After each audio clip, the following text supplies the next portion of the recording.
Oh, the censorship part of the show, folks. We've been covering censorship here for Thy Kingdom Come pretty much as long as you could imagine.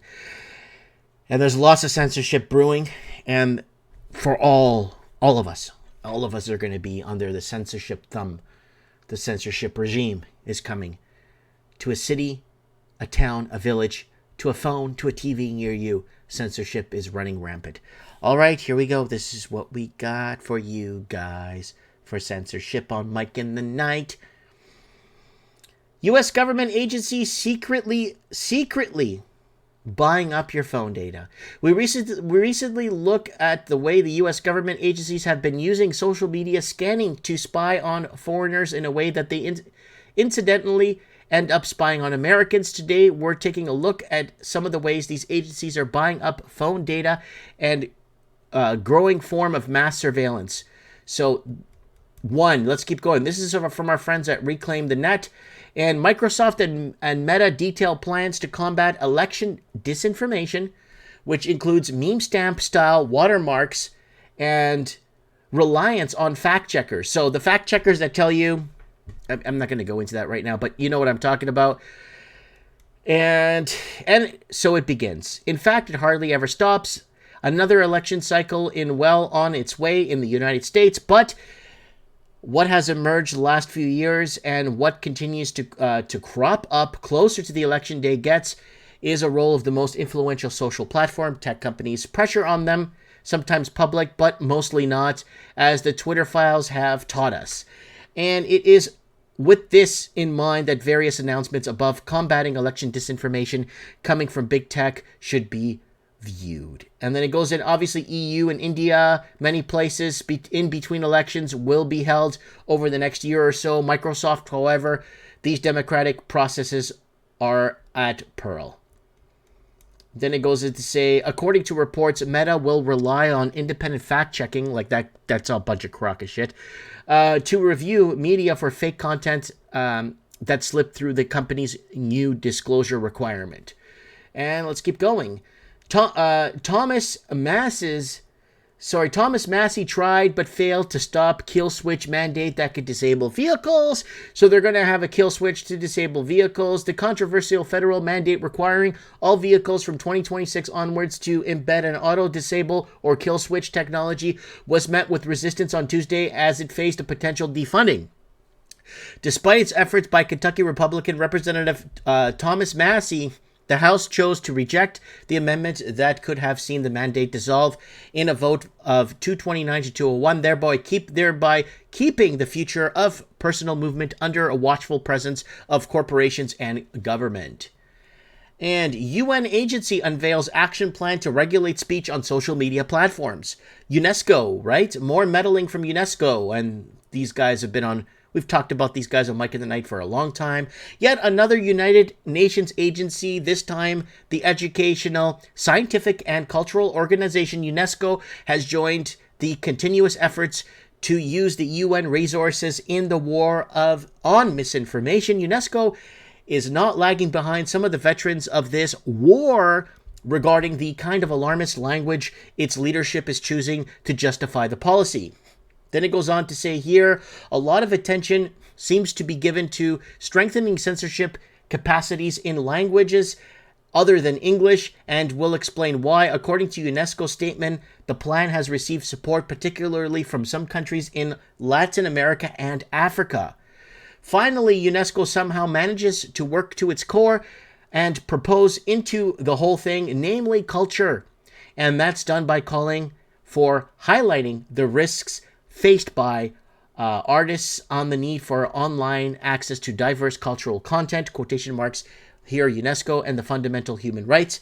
As for who needs any of those from UNESCO and why the agency justified its involvement by mentioning an option poll it commissioned involving 8,000 respondents in 16 countries, and because 85% of citizens are worried about the impact of online disinformation on elections. So 85% of people are worried about disinformation on elections. I call BS on that. Obviously, UNESCO's lying, and this is from our friends from Reclaim the Net. And Lifestyle is reporting Trudeau government censors thousands of pages of COVID-era data secretly collected from cell phones.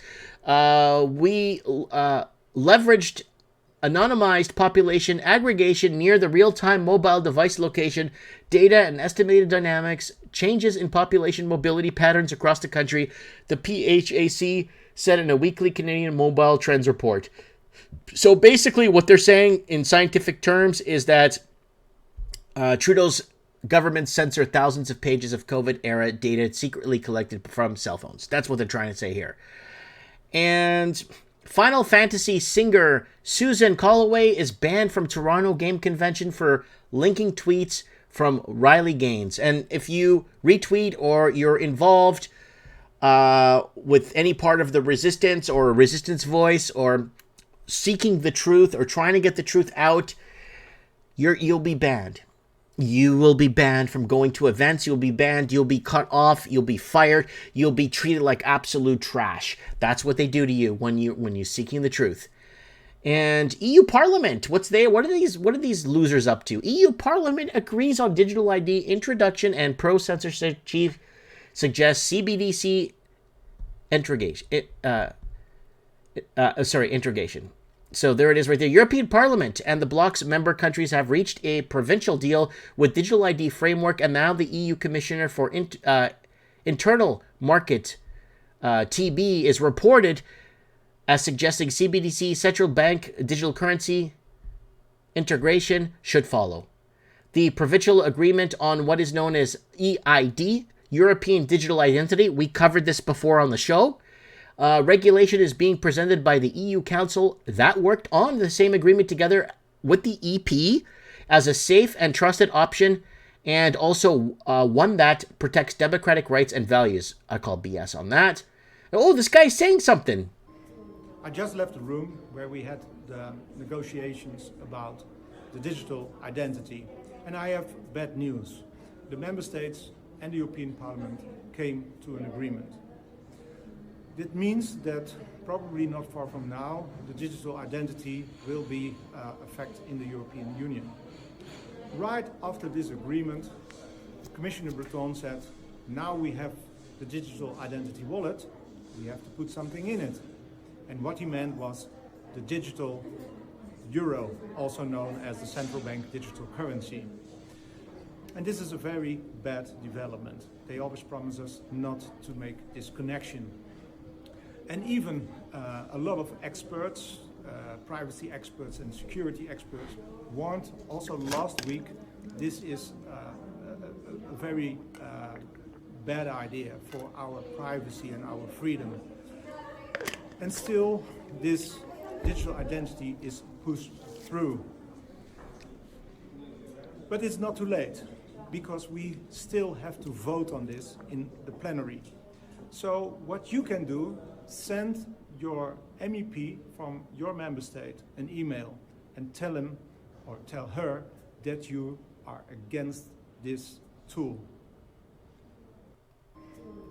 All right, there it is. Censorship is full, it's going full strong.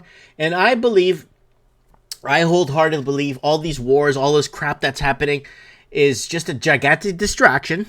So we, the people, could be divided, and then as we divide, they're going to be ushering in more and more censorship under the rug. They're going to be slipping it under the door. They're going to find ways to shove this down our throats, and that's very heartbreaking. What's happening, how it's happening, and it's happening. And I'm afraid of this whole censorship thing and this digital ID tied to your digital wallet with your digital currency with your digital. Again, it goes back to Mike in the Night. That Mike in the Night that got taken down from 2017, digital prison. There you go. Well, that's what's happening, and they're going full blown on this, and I'm afraid. This is one thing I'm very afraid of.